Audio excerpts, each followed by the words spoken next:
ಸ್ಮಶಾನಗಳೆಂದರೆ ಚಿರಶಾಂತಿ ಧಾಮಗಳು ಎಂದು ಕರೆಯುತ್ತಾರೆ. ಅಂದರೆ ಮಾನವನಾಗಿ ಎಷ್ಟೇ ಖ್ಯಾತಿ ಅಪಖ್ಯಾತಿ ಗಳಿಸಿದ್ರೂ ಈ ಸ್ಮಶಾನದಲ್ಲಿಯೇ ಅವರ ಅಂತಿಮ ತಾಣವಾಗಿದೆ ಎಂದು ಅರ್ಥ. ಅಷ್ಟೇ ಅಲ್ಲ, ಈ ಚಿರಶಾಂತಿ ಧಾಮಗಳನ್ನು ಹೈಟೆಕ್ ಆಗಿ ನಿರ್ಮಿಸಿಕೊಳ್ಳುವ ಶ್ರೀಮಂತರು ಇದ್ದಾರೆ. ಕೇವಲ 6 ಅಡಿ 3 ಅಡಿ ಜಾಗದಲ್ಲಿ ಮಣ್ಣು ಮುಚ್ಚುವ ಬಡವರು ಇದ್ದಾರೆ. ಒಟ್ಟಿನಲ್ಲಿ ಬಡವ ಶ್ರೀಮಂತ ಇಬ್ಬರು ಇಲ್ಲಿ ಮಣ್ಣು ಪಾಲು. ಯಾವುದೇ ವ್ಯಕ್ತಿ ಮೃತಪಟ್ಟು ಮಣ್ಣು ಮಾಡಿದರೆ ಅದು ಆತನಿಗೆ ಚಿರಶಾಂತಿ ಧಾಮ, ಅಂದರೆ ಅವರ ಶಾಶ್ವತ ನಿದ್ದೆಯ ಜಾಗ. ಆದರೆ ಚಿಕ್ಕಬಳ್ಳಾಪುರದಲ್ಲಿ ಈ ಚಿರಶಾಂತಿ ಧಾಮಕ್ಕೂ ಜಾಗವಿಲ್ಲ. ಇರುವ ಜಾಗ ಅನೈತಿಕ ಚಟುವಟಿಕೆಗಳ ತಾಣವಾಗಿ ಬದಲಾಗಿರುವುದು ವಿಪರ್ಯಾಸ. ಹಾಗಾದ್ರೆ ಅಲ್ಲಿ ಏನಾಗಿದೆ ಅಂತೀರಾ? ನೀವೇ ನೋಡಿ.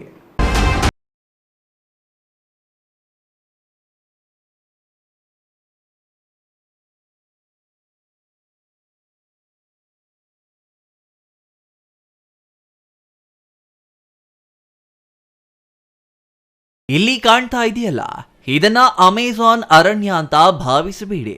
ಇದು ಚಿಕ್ಕಬಳ್ಳಾಪುರದ ನಕ್ಕಲಕುಂಟಿಯಲ್ಲಿರುವ ಸ್ಮಶಾನ. ಈ ಸ್ಮಶಾನ ಹೀಗೆ ಆಗುವುದಕ್ಕೆ ಕಾರಣ ಏನು ಅನ್ನೋದನ್ನ ಮುಂದೆ ನೋಡೋಣ. ಆದರೆ ಅದಕ್ಕೂ ಮುನ್ನ ಹಿಂದೂಗಳ ಸ್ಮಶಾನಗಳ ಸ್ಥಿತಿ ಹೇಗಿದೆ ಅನ್ನೋದಕ್ಕೆ ಒಂದು ಸಣ್ಣ ನಿದರ್ಶನವೇ ಈ ಸ್ಮಶಾನ.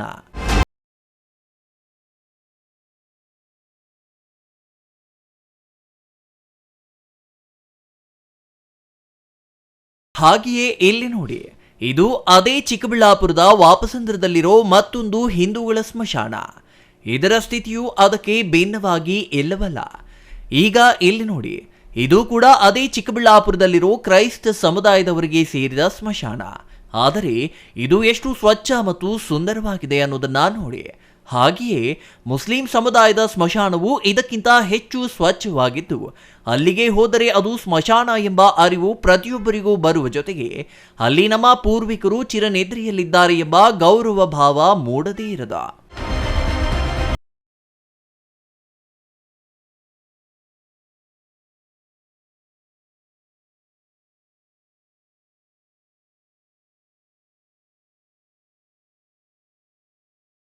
ಹಾಗಾದ್ರೆ ಮುಸ್ಲಿಂ ಮತ್ತು ಕ್ರೈಸ್ತರ ಸ್ಮಶಾನಗಳು ಅಷ್ಟು ಸ್ವಚ್ಛವಾಗಿರುವುದೇನು? ಹಿಂದೂ ಸಮುದಾಯದವರ ಸ್ಮಶಾನಗಳು ಈ ಮಾದರಿಯಲ್ಲಿ ಗಿಡ ಗಂಟಿಗಳು ಬೆಳೆಯಲು ಕಾರಣವೇನು ಎಂಬ ಸಂಶಯ ನಿಮ್ಮನ್ನು ಕಾಡುತ್ತಿದೆ ಅಲ್ವೇ? ಅದೇ ಕಣ್ರಿ, ಹಿಂದೂಗಳ ಬೇಜವಾಬ್ದಾರಿತನ.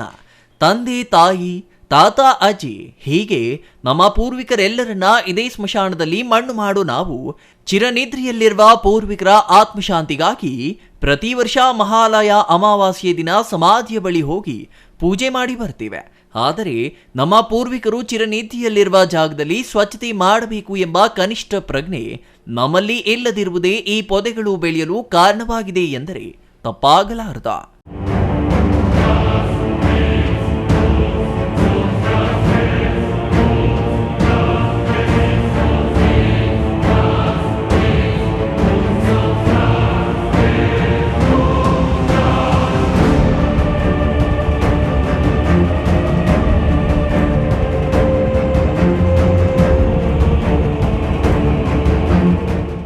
ಇನ್ನು ಈ ಸ್ಮಶಾನಗಳು ಕೇವಲ ಪೊದೆಗಳು ಬೆಳೆದು ಕಾಡಿನಂತಾದ ಪರಿಣಾಮ ತಮ್ಮ ಪೂರ್ವಿಕರ ಸಮಾಧಿಗಳು ಎಲ್ಲಿವೆ ಅಂತ ಹುಡುಕಾಡಿದ್ರೂ ಸಿಗದ ಪರಿಸ್ಥಿತಿ ನಿರ್ಮಾಣವಾಗಿದೆ.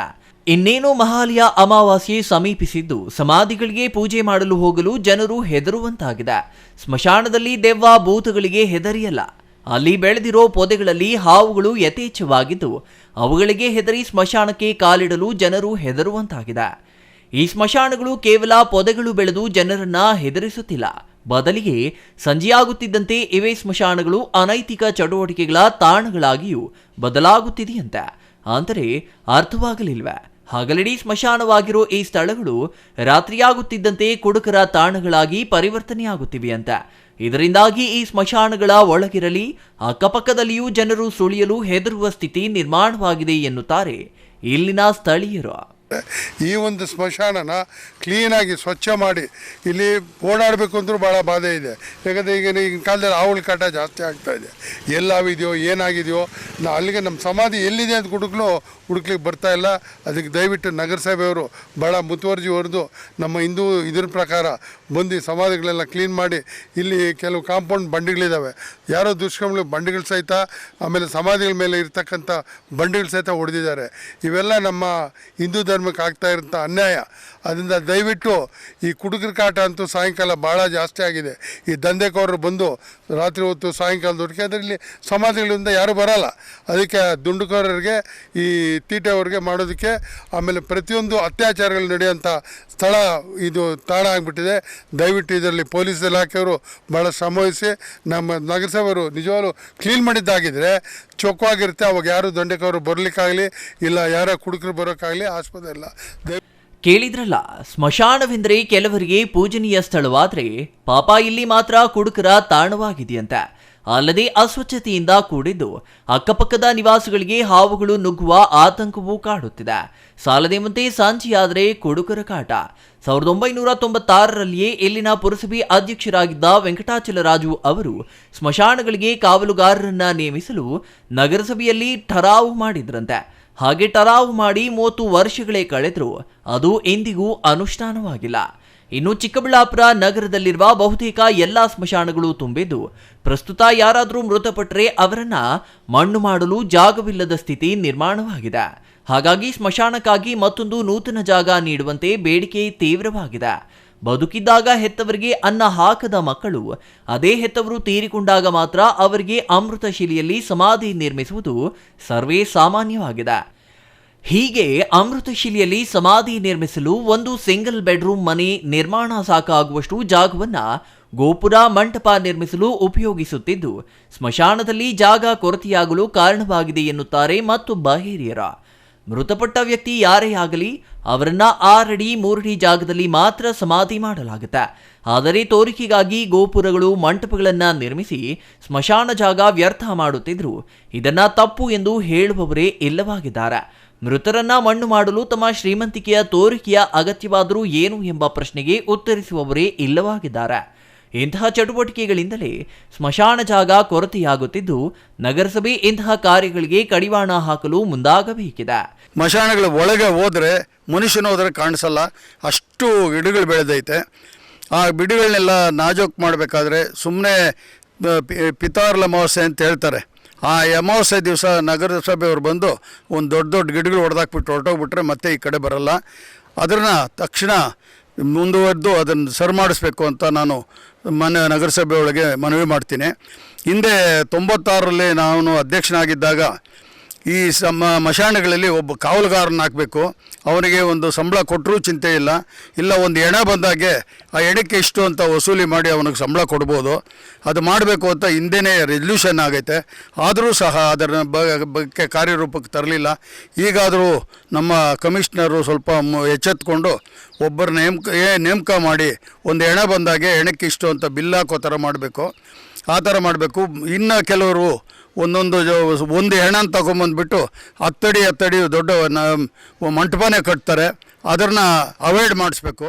ಇನ್ನು ಸ್ಮಶಾನದಲ್ಲಿ ತಮ್ಮ ಪೂರ್ವಿಕರನ್ನ ಸಮಾಧಿ ಮಾಡಿದವರು ಯಾರೇ ಆಗಲಿ ಇಡೀ ಸ್ಮಶಾನ ಬೇಡ, ತಮ್ಮ ಪೂರ್ವಿಕರ ಸಮಾಧಿಗಳ ಅಕ್ಕಪಕ್ಕದಲ್ಲಾದರೂ ತಾವೇ ಸ್ವಚ್ಛ ಮಾಡಿದ್ರೆ ಆಗ ಸ್ಮಶಾನಕ್ಕೆ ಇಂತಹ ಸ್ಥಿತಿ ಬರುವುದನ್ನು ತಪ್ಪಿಸಬಹುದಾಗಿದೆ.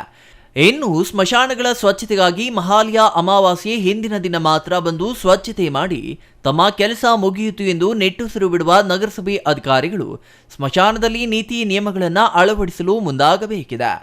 ಜೊತೆಗೆ ಸ್ಮಶಾನಗಳಲ್ಲಿ ಮದ್ಯಪಾನ ಮಾಡುವ ಕುಡುಕರ ಕಾಟ ತಪ್ಪಿಸಲು ನಗರಸಭೆಗೆ ಸ್ಮಶಾನ ಕಾಯಲು ಒಬ್ಬ ಕಾವಲುಗಾರರನ್ನ ನೇಮಿಸಬೇಕಿದೆ.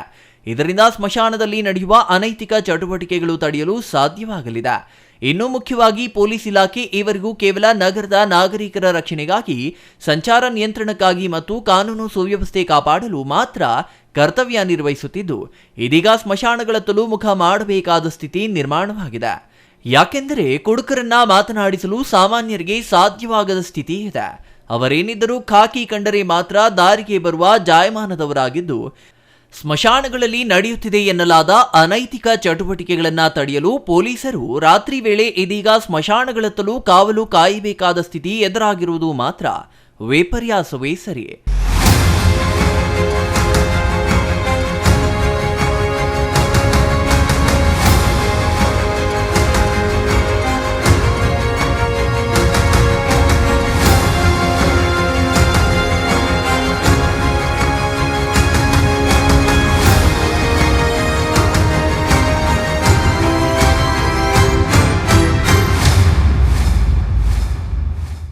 ಅದು ಏನೇ ಇರಲಿ, ಇದೀಗ ಸ್ಮಶಾನಗಳು ಸ್ವಚ್ಛವಾಗಿ ಸಮಾಧಿಗಳು ಕಾಣುವಂತಾಗಲಿ ಮತ್ತು ಸ್ಮಶಾನಗಳಲ್ಲಿ ನಡೆಯುತ್ತಿವೆ ಎನ್ನಲಾದ ಅನೈತಿಕ ಚಟುವಟಿಕೆಗಳಿಗೆ ಕಡಿವಾಣ ಬೀಳಲಿ ಎಂದು ಹಾರೈಸೋಣ. Praveen, CTV News, Chikkaballapur.